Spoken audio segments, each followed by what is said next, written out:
Hey, what is up everybody? Blaze for here, and today for you guys another video of Persona 5X. And inside this video, guys, we are once again doing Guild Boss with a little bit of a tweaked strategy by our man Earphone, and we're gonna see if we can get a little bit higher. Now currently we're 13th place on this boss alone here with 744 mil, and I want to see if we can get a little bit higher. So if you guys are interested in this, be sure to sit back, relax, and enjoy the video. And as always, hit that like button, hit that subscribe button. It really does mean a lot to me here. I have, of course, the summer closer what's it called, summer closer guide getting worked on for tomorrow, or at least is going to be worked on tomorrow, so that I can release it next week on Monday. And then I'm also going to be working on Summer Tomoko, so once she does come out here, you probably will see a update or at least a guide for that sometime that week.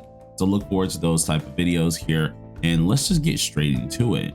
So the man Earphone did a little bit of tweakage to the guide here for the boss itself, mainly because, of course, with our horde, we have to change up the little bit of a rotation here.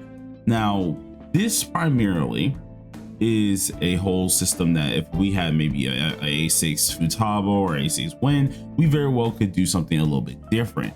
But since we don't have those things, he had to do a little bit of messing around with certain things, and hopefully this time around we're able to hit even higher than last time. So we can give it a little bit of a shot here. And another thing that's a little different is on our Futaba, I ended up getting a dupe of her weapon as well as a little false dupe, so now she's A2 or R2, and then we got a dupe of this character. At the time that we did the first one, I think we only had her A3, so now we have her ended up being an A4, boosting up a lot of our skills. So most likely we could be a little bit higher in general just due to the dupes. So we're gonna, of course, give it a little bit of a shot and see what happens.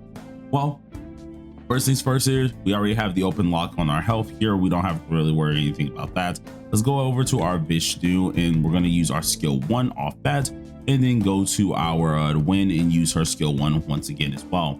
Now we're kind of starting everything somewhat the same, if I'm thinking about this right, because beforehand, during that first round, we still did the same thing. We used our S1, we used our skill 3, and then we used the berry hit. Now berry at the end of round 1 was still doing the berry block, which we are going to be blocking here.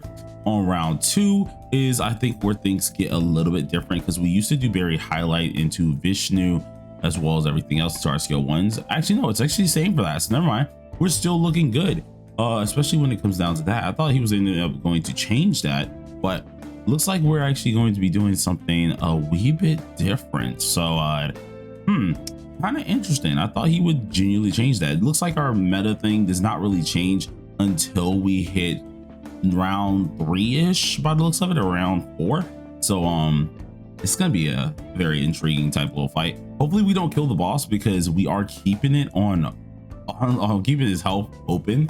So I don't know why we're doing this for that, because I don't want him to be too low, because if we end up killing him, this is gonna ruin the whole deal. My characters are a wee bit stronger than they should be, so I'm pretty positive we might end up killing. I don't know how I feel about that, because as you guys see already, we got him very low, and it is round 2, and then we have to use our S1. So I don't know. Oh no, wait a minute. Actually, I think he made a mess up here, because if I'm looking at this correct, he didn't reclose the health. Like, our health is still open. So to be safe, we're gonna lock the health, because I don't think we should be killing it, especially on round 2. So I think that was just a typo like a typo that he ended up doing. I'm going to go ahead and do this. Of course, we're gonna lock up this health here, because I don't want to kill this boss immediately. So we have the health unlocked. We're gonna go ahead and use our Futaba skill 2. Same thing that we used ahead of time here. This time it's going to be a little bit more enhanced, since we ended up getting up our awareness, which is great. Now this time we're also going to go ahead and use our snake, use our Rakunda here, use our skill 1, and then use our heal, because I don't think we really need to use an item heal, but we want to make sure everyone is able to live. So if we're going to be doing this correctly, we might as well just use our heal now. So let's go ahead, heal up the team, make sure everyone's looking pretty decent. And excuse me about that voice for a second, but heal up our team, use our skill 2, and this is going to get off our marks. Now this is where we change things up a little bit, because it looks like round 4 and round 5 are a little changed, while also our weakness phases are a little bit changed on our rotations. So now we have the little skill 2 that we've done, and we are now on this phase. We're going to use our Futaba skill 2 once again, go into our highlight like normal, and then we're going to use our snake skill 1. Now all this is looking pretty much like a familiar territory.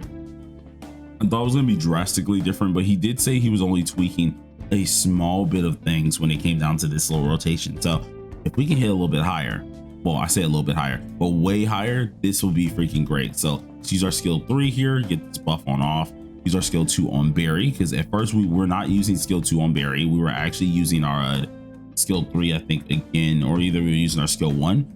So we're going to use our skill 2 on Barry again. And then this time we're using our skill 1 double Barry right here, making sure we get some nice damage in, being around 600k, which is great. Now after this, we can actually kill the boss finally, which is what I was kind of worried about, because I was like, if we left this kind of unlocked, we might have been in trouble. Who knows? I probably read it a little bit wrong last time when he typed it, so that might be my thing. But once he sees this video, he's probably going to like immediately go off on me, most likely. So we'll see how that goes. But we use our Terukaja, use our wind skill 2, and then we're going to slowly set this up. So we have our skill 1 immediately with our cord. We're unlocking the health and using our double berries skill 2. I can't wait till we get that dang shock on this. That's really what I want to see, especially for this boss, or at least especially for a lot of these bosses, because man, that shock is going to make it so easier not only to hit certain crits, but also be able to have at least an element on the enemy, meaning sometimes depending on the weapon I'm using, I could very well get some extra damage for that. So we're going to use our skill 3, making sure we use this on Barry. I don't know if this is the skill that ended up getting boosted statistically wise, so that'd be interesting to see how that does go.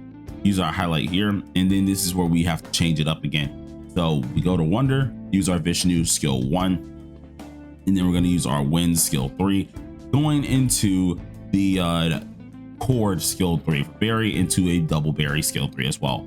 So let's go ahead and pop this on off here, and then we're going to leave it off with our highlights and leave it off with our skill 3 damage overall. So this should be a pretty good run is what I'm thinking.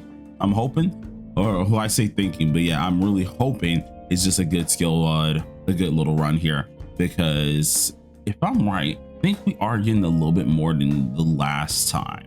So we got the 10 million damage right there. I do remember us hitting something really high like that last time.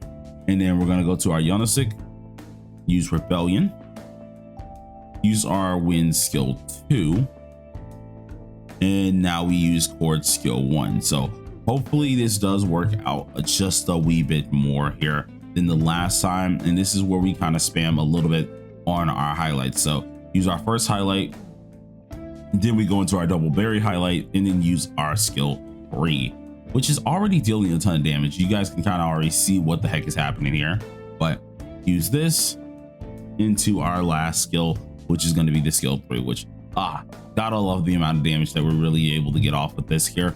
And let's see how much damage comes in, please. Let's see. Being a nice amount, which I will gladly take that. The first one didn't crit, which just kind of sucked there, but we ended up getting 771 mil. Last time we got 744, so this is a 30 mil jump, which I will say, hey, that's pretty darn successful. I'll freaking take it. I do want to see if we can try to hit the 800 mil marker, but I'm probably not going to record that one. In fact, I'm just going to keep you guys updated on the scoreboard when it does come down to it as well. But hopefully you guys found this a little bit interesting. The small things that we ended up having to change actually did do things a little bit better, because like on round 5, we ended up using the skill 1 instead of using cord skill 2. And then also on round 4, where we should have been using the skill 3 for Barry, we actually decided to hold off on that and use skill 2 for Barry. So our round 4 and 5 were a little bit different. As for our weak phases, they were slightly different as well, because I think round 1 for a weak phase we did forward skill 1, but round 1 for our weak phase we did our forward skill 3. So it's kind of interesting to see how some small things can really change up the score by a drastic amount here. But if you guys did enjoy it, slap that like button, and until next time everybody, peace on out.